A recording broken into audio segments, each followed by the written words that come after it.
Thanks for joining this session today.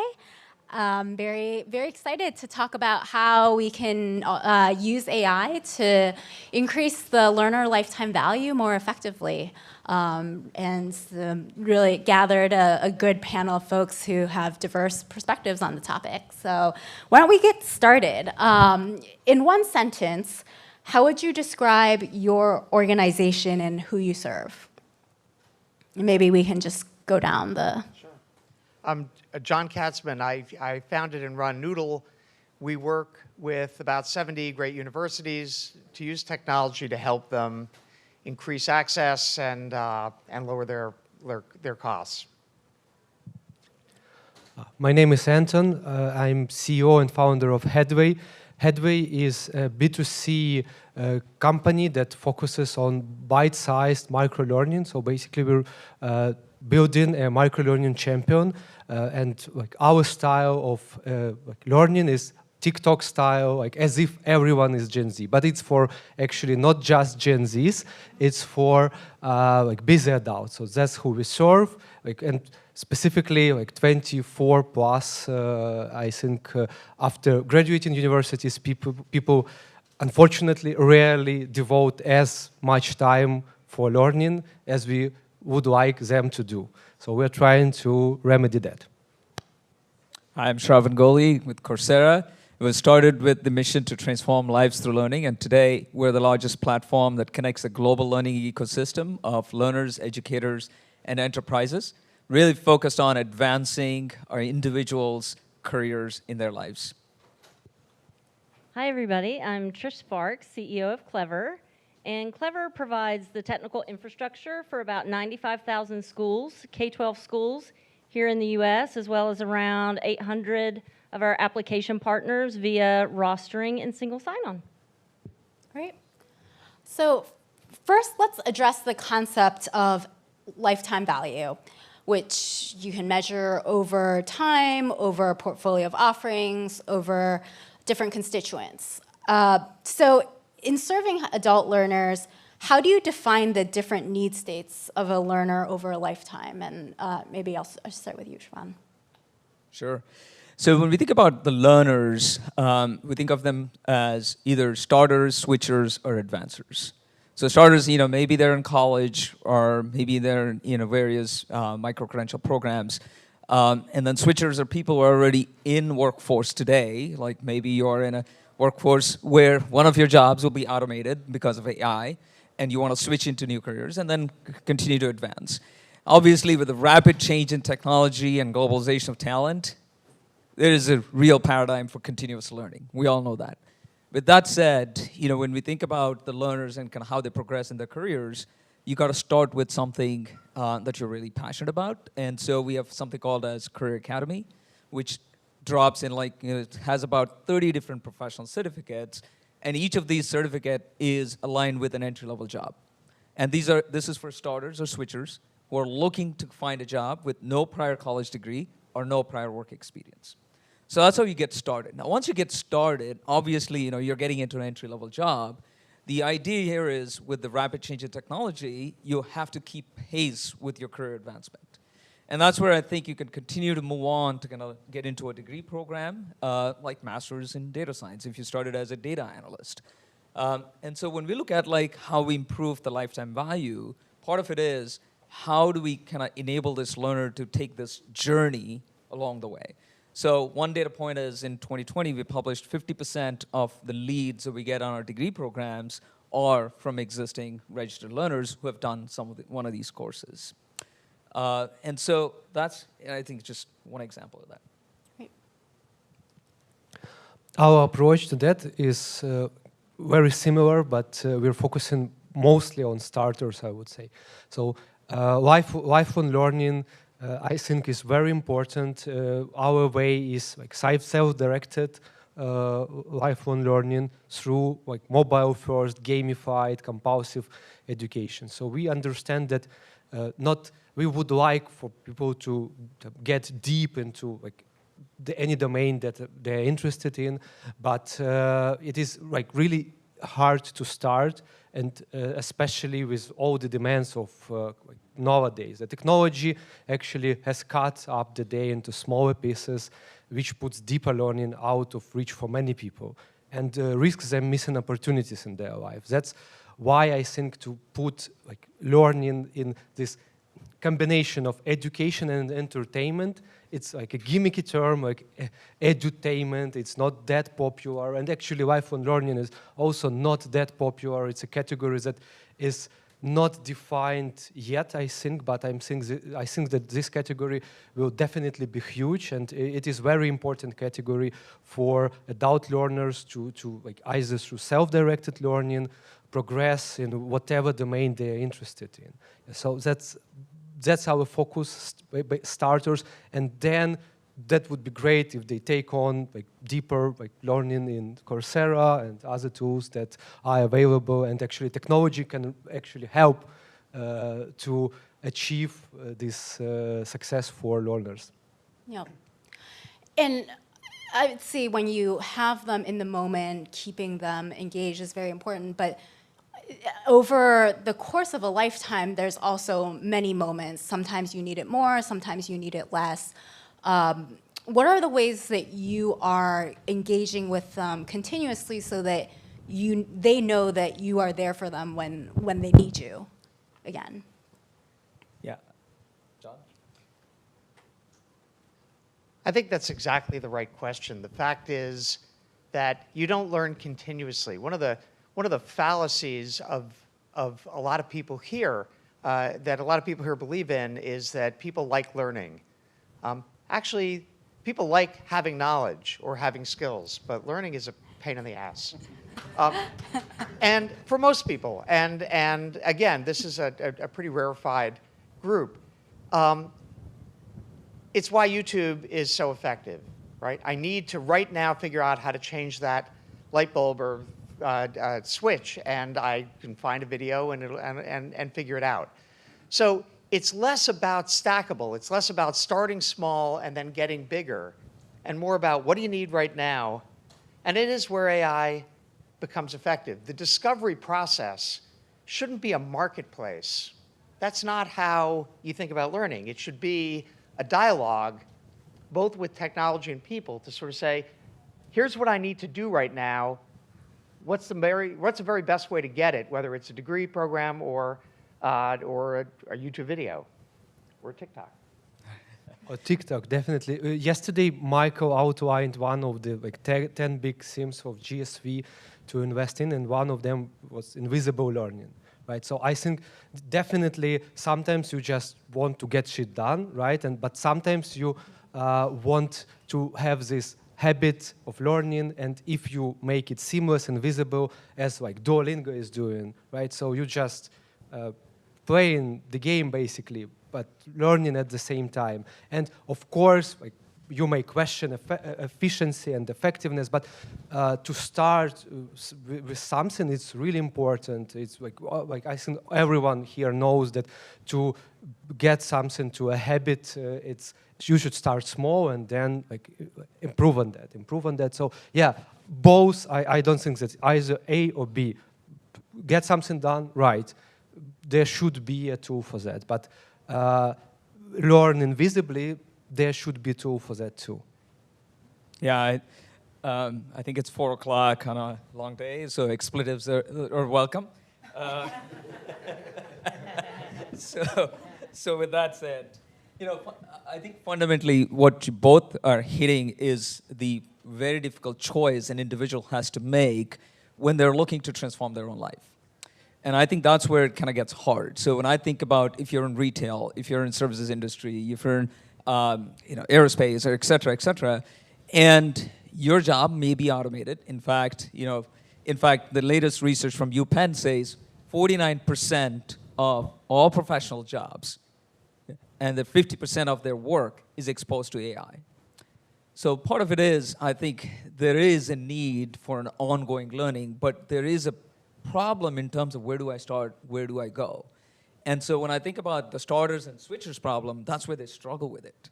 And they need guidance in terms of figuring out like, okay, if I'm a retail clerk today, is the sales development representative or a digital marketing role. Are those the types of roles that are maybe interesting for me? Okay, let's say I'm interested in one of those. How can I start small? How can I try before I buy or try before I commit to that kind of a journey? Because it does take 6 months to a year to kind of get through that process, ultimately to qualify for that job. Now, what is required by providers like us is to kind of make sure we're keeping you interested in that process of learning, and how can we inspire and motivate you, right? And that's the bigger opportunity with also AI as I think about it. But one of the ways that we're doing is, you kind of talked about stackability, but I think about, ultimately when you start, I want to become a digital marketer, all right? So you can get to that entry-level digital marketing job. But the next thing is, you want to go on to become maybe a data scientist. Who knows? Now, if you want to do that, now you want to be able to carry forward the education that you just got, not throw away and restart all over again. And so this is what we're doing, which calls the credit pathways.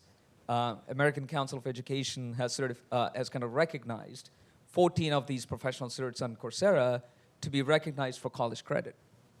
And there are a number of universities that we're working with around the world through Coursera for Campus, where a lot of these universities are actually integrating some of these certificates into their curriculum.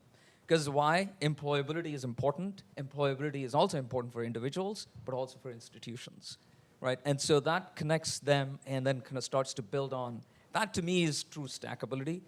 I totally agree, John. Like, it's not going to be just a linear model. Like, you're going to go through this, get to a certain level of expertise, and then you'll figure out like what you need next. But we have to continue to show them the path. Thanks. So turning to the institutional side, Trish, how are you increasing value for the districts and classrooms that you're serving? Yeah, so Clever's in a unique position in the EdTech ecosystem in that we serve a lot of application partners that actually are the experts in the learning application, helping learners learn and teachers teach. And our role is to make that a seamless experience on the back end. So as opposed to measuring the time you're engaging in a learning material, if you think about Clever, we're successful when you don't have to spend time logging in or finding passwords or making sure that the right student is getting the right curriculum at the right time. So we measure it more in like time savings versus the time it takes to use it. And when we think about that over time, I was actually a leader in customer success for a decade before I joined Clever and became CEO. And lifetime value is something I'm kind of obsessed over. But this is the first time I've really measured it that way. And everything that I've done in the past has been more about, the time that it's been used and the impact. But in this particular case, it's the time that we save and making sure that learners just get to what they need really quickly. And maybe to follow up there, as you're thinking about working with organizations, getting them to see the value, how much of it is a proactive collaboration up front versus showing them after the fact, demonstrating the value you've added? John? There are a lot of players. One is in the design of a program, and then in the feedback loop of, what's our completion rate and what are the long-term outcomes. One of the things about the MOOC world is no one's tracking long-term outcomes. It's not about what happens, at the end of the course you say you liked it, that's great, but 2 years in, 5 years in, how much are you making versus what you were making before? What were your goals walking into the program? Did you achieve them? Like, creating a real feedback loop is important. And then when you get down to the student level, the reinforcement of, am I doing the right thing? And should I continue on this path is something that's every day. One of the things about teaching is the arrogance that it forces you to have, right? I know what you should learn, and I'm going to show it to you. And, that's a leap.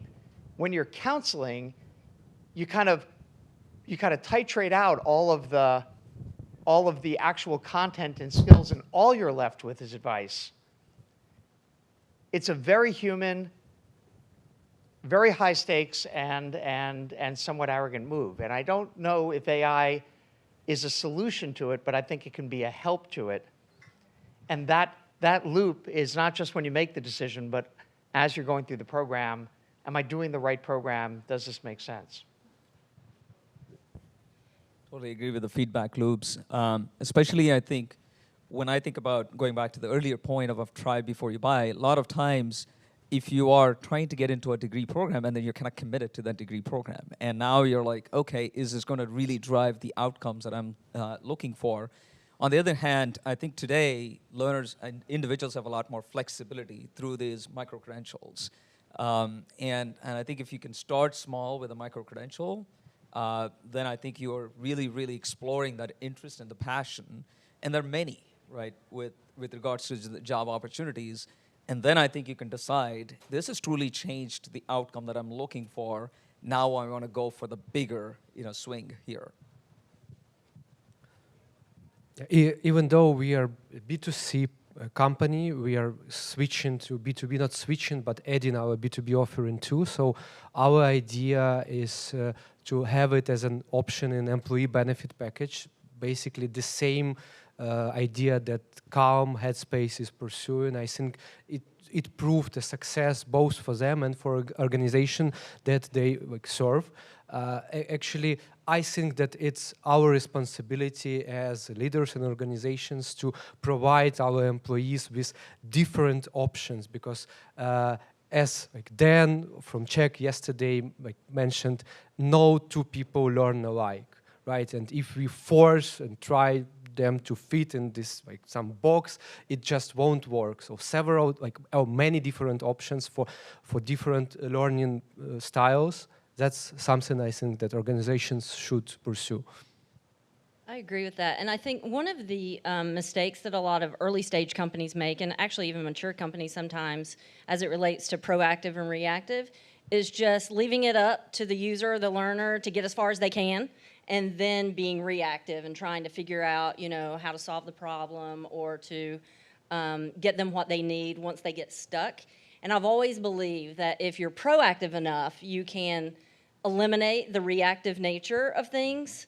I don't know that you can ever be proactive enough to completely eliminate the reactive nature, but I do absolutely think you can minimize it if you do a lot of upfront thinking about being proactive and getting what people need up front and guiding them through the process and getting to faster value. A lot of times there's the concept of onboarding, and onboarding can just be signing in, or onboarding can be getting to value. And the faster that you can get to value proactively, I think it really minimizes the reactive nature that you have to provide support and success later on in the process. Yeah.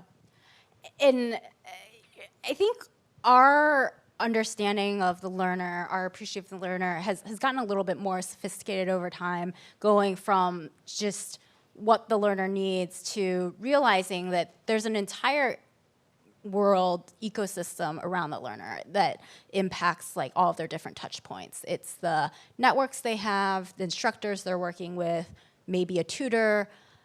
To what extent are you working with or incorporating those different touch points in how you're working with them today? So I do these as a hobby, pathetically. I take iPad's data and reform it as a one-page income statement for every school. So over time, where do they spend their money and how do they spend versus each other on a single student basis? And if you look over the past 15 years, the cost of academic support and counseling was about 1/3 of the cost of teaching. And today, it's higher than the cost of teaching.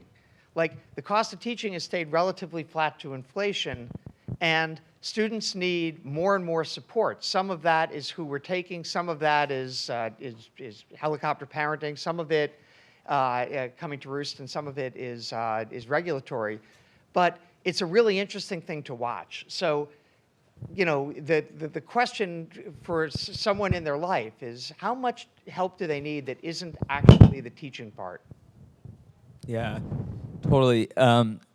I'll touch upon a different point here as well, which is ultimately from a student's perspective and the institution perspective, the university perspective, is employability. And when you look at like lots and lots of universities, and I'm also talking about global, we have a global presence. I spend a lot of time in India, we spend a lot of time in LATAM, et cetera, where you are seeing a lots of students are getting through the university systems, but actually are not qualified for jobs, realistically.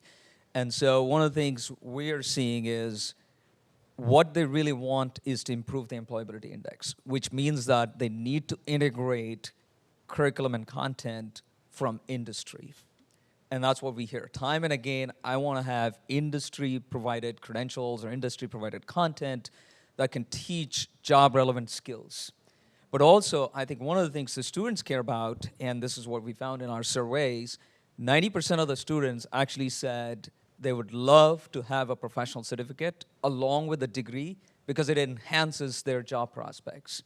Now, when we talk to the employers, they also said the same thing. Almost 88% of them said they will likely hire, sort of preference to people who have this additional professional certificate versus not.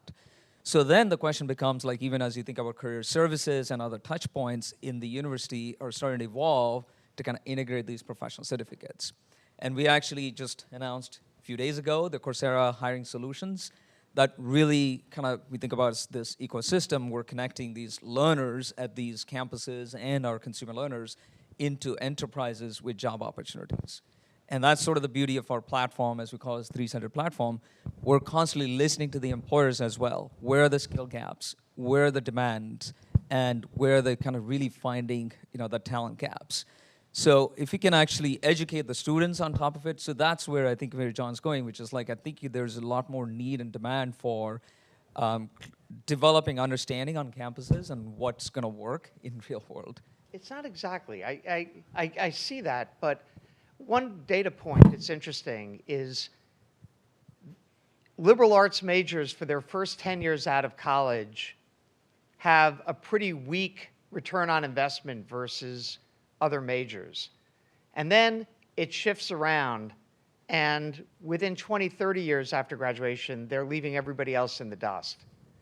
And the question of the soft skills, the question of critical reasoning and what you get from a good liberal arts degree actually being the best education for the workforce is pretty compelling, because that has nothing to do with credentialing, right? Like, that would have showed up in the first 2 years.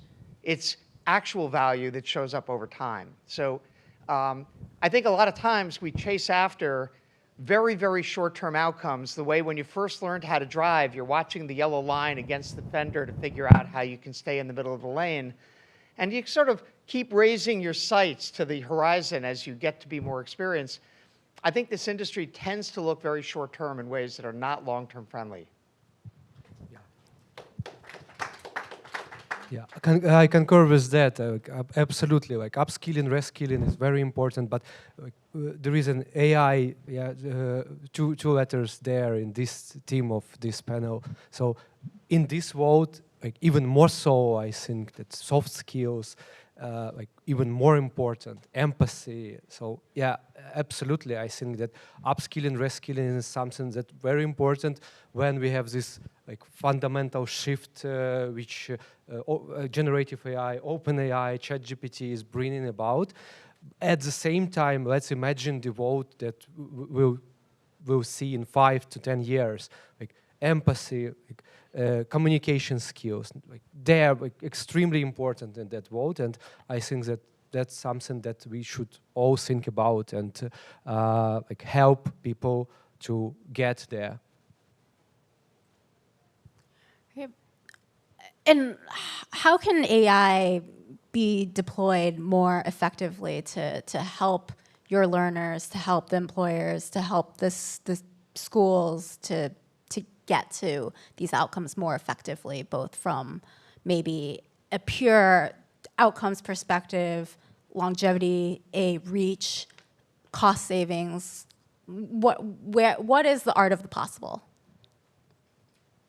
I think it's going to be a realm of things. So first of all, when I think about AI, one of the examples is access, so global access. So The challenge for us is like when we think about a lot of the courses and the certificates, we want to make it available in lots of different languages.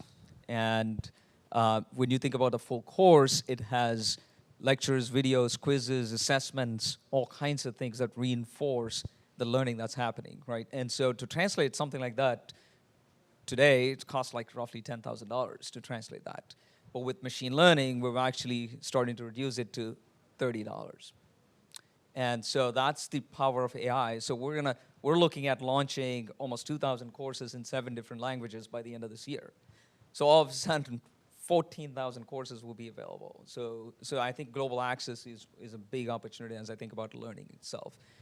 GPT is obviously changing the whole paradigm in terms of how things are going to change in the future. But one of the ways I think about learning, to John's point, like earlier, YouTube, it's a passive learning. Like you can watch a video, but there's nothing to interact.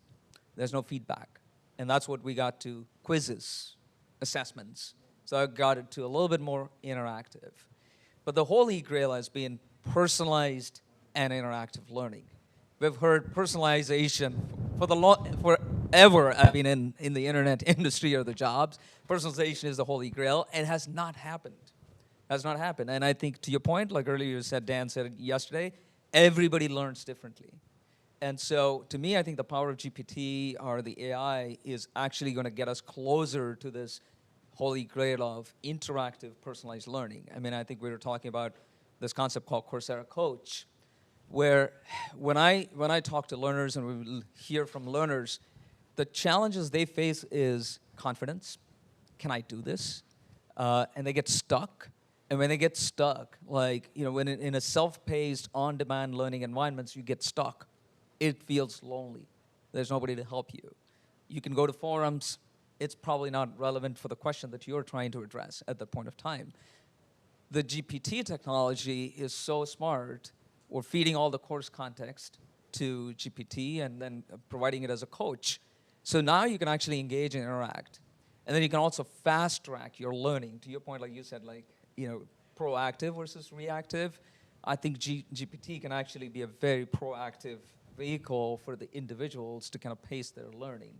But then as they continue to learn, they can also talk about, like, okay, now I'm not sure if this is the career I want to pursue. So far I got these skills. Suggest something else for me. And then give me a summary of what that might look like. Give me a day in the life of this job, etc. So I think those are the kinds of possibilities that can become like a learning coach, a tutor, a career coach, etc., etc. So there are lots of risks with this, but there's a lot of opportunity as well. Shravan, you just crushed it. Yeah, really, I agree. So I will try to address it from a different angle. So I think we should think, and organizations should think it from 3 perspectives. First one, existing workflows, integrating generative AI into existing workflows. Second is user-facing features that we can deliver, and that will be cost-effective and effective for our customers. And the third one is data, proprietary data. So on the first point, existing workflows, I think the most important point is education.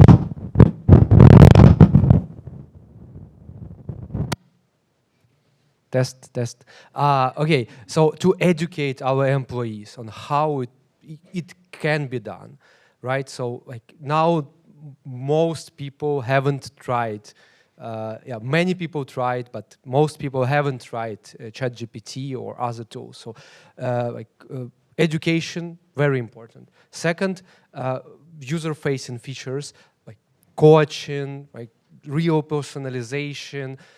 You can store the data and then feed it on the back end each time when the user, and feed relevant data, because the amount of tokens, it's limited. So of course it will go up, but right now I think we can really deliver if we think about it. And it's hard. It's like some R&D teams, many R&D teams in each, at least big organizations, should be working on it as we speak, and I'm sure they're doing it. And proprietary data, so everyone was thinking and are thinking about data, how to capture as much data as possible. But I think for ChatGPT, for generative AI, it's important to think because the most data we don't capture. So we capture data that we deem important, but now we think we should rethink it, and we should capture maybe other data that we were not capturing before. So if you think about it, there are two kind of things being said. The first one is that learning is basically social, right? We all learn with each other, from each other.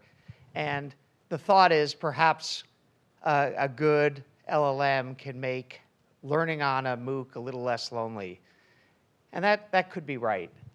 But the other way to think about it is that technology traditionally takes away the scut work, right? You get a dishwasher, you spend less time washing dishes, more time doing other stuff. You don't have it do the fun stuff. You don't have it do the high-level stuff. You have it do the stuff that's just work a day. And in every part of education, K-12 and higher ed, there's an awful lot of scut work. And so the question is, can we have our counselors spending more time actually counseling, our teachers spending more time working with individual kids, our professors spending more time, and our students with each other, if we can, one by one, kind of attack things that suck time without adding a tremendous amount of value. The simple questions when somebody's struggling with something that 100 people ask, the AI can answer. It's the more interesting questions that a human needs to step in, and ideally, a human who's taking the course with you. And so this really is an opportunity to make learning a lot more human. And Trish, how do you see AI transforming the classroom experience? Yeah, it's interesting for Clever because our top priority is student data, privacy, and security. And so you talk to US K-12 schools and you start talking about AI and they freak out. You know, they're like, whoa, no, like do not touch our student data. We want no part of AI. And so we find ourselves in, this middle ground of like obviously wanting to be part of leading edge technology and also wanting to really take student data privacy really seriously. So if anything, we have taken a really cautious approach to it. We're very curious. We're in the exploratory stages of figuring out how to do some with our product development. We've used it for a while with like third-party tools to help our teachers and students find help faster, like in our help centers and things like that. But as it relates to like what we do with student data and doing big initiatives right now with AI, I think it's too early for us to have a lot of confidence around what we could do that in a really safe and secure way, given all of the recent cybersecurity attacks with school districts and all of that. So yeah, we're taking a pretty cautious approach. Can I add something Sure. to that? If you think about the APIs that are being added to the LLMs, what they really mean is that there are two separate things going on. The first one is when someone asks a question, you can parse it. You can use that model to help you understand the question and create queries and create other things on your side. And then, when you have an answer for them, you can use the LLM to give them that answer in a language, either an actual language or just an idiom that they would best respond to. So when you think about adding AI to your products, don't think of it as one monolith. It's actually two separate things going on. Understanding you and then speaking to you, whatever you're going to say, in a language that you can process best. I mean, I think there's AI, there's generative AI. So I think what's happening now is everything is kind of pulled under the generative AI rug. They're very different use cases, ultimately, as I think about it. Generative AI is also going to cause a lot of challenges to the education system. Content is easy to produce. That also creates a lot more challenges. So actually, education institutions can be in the driver's seat because they're trusted with some of this content, right? So how they will utilize this to the point which is like, let's get the mundane tasks out of the way and use AI to kind of actually help accelerate some of the learning is also very interesting. And grading, lots of TAs is a real problem. And so they would want to have a lot more TAs because a lot more students need support. So how can AI actually help a TA become more efficient? That's one example. Great. Well, I think we're almost out of time, so maybe just to close out, what is your one line to encapsulate your vision for the opportunity with LTV and AI? John, I'll start with you again. One line.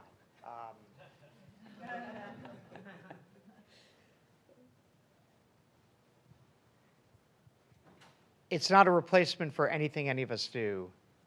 It's a part of everything every one of us does. Well, it depends. And like, but I think Brave New World, the name of this conference, is something that we definitely should think about. Like, this is definitely a new world that we should adapt and help as many people to adapt to it. But it will definitely be brave and new and cool world. Yeah, this is a hard one. Let me try. So our founder started the company with a mission to transform lives through learning. So my thought is, well, we want to transform billions of people's lives through learning. So how can AI help us reach that kind of a scale versus where we are today, it's just about 100 million learners. So that would be my dream. Yeah, and I would say with great power comes great responsibility. You know, it's going to be really exciting to see what AI does and can help with lifetime learning. At the same time, I think we need to take it really seriously and carefully and make sure that we're using it in a way that helps our students and just think about it really carefully while also taking chances. Well, thank you very much for your time and your perspectives. And thank you, everyone, for coming. Thank you.